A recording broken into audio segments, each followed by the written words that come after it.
In this video, I am going to try and provide you with some angles that will be the maximum drainage, sloping angles for an exterior ramp, walkway, stuff like that when you're trying to create the safest access you possibly can to your property.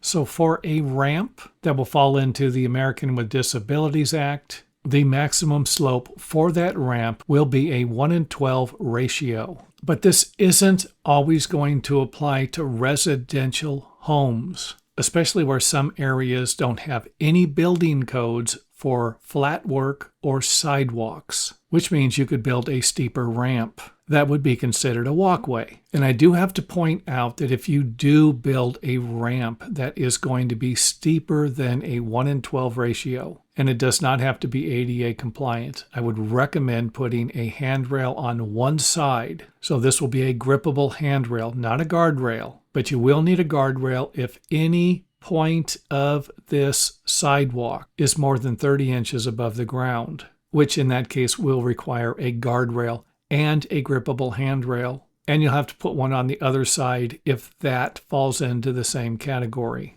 Now, this is the reason why I made the video. I came across something that looked like this while watching a travel show in Italy. I think they said Michelangelo designed it. And I was watching a couple of the people walk up the ramp without any handrail, nothing to hold on to. And nobody slipped or fell, but that doesn't mean that if I didn't put a camera there and film for a few hours, I'm not going to see someone fall. And another thing I should point out is that some building codes require a maximum of 1:20 ratio, which is going to be less than 1:12. Along with the maximum cross slope building code, that's usually going to be a 1:48 ratio. Again, this will only apply if you have building codes in your area for flat work outside of your house to require permits.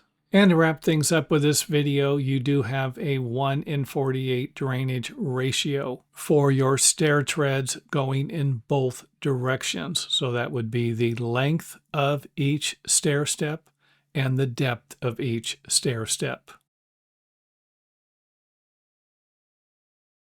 And thanks for watching. If you enjoyed the video, let us know by hitting the thumbs up button or letting us know in the comment area.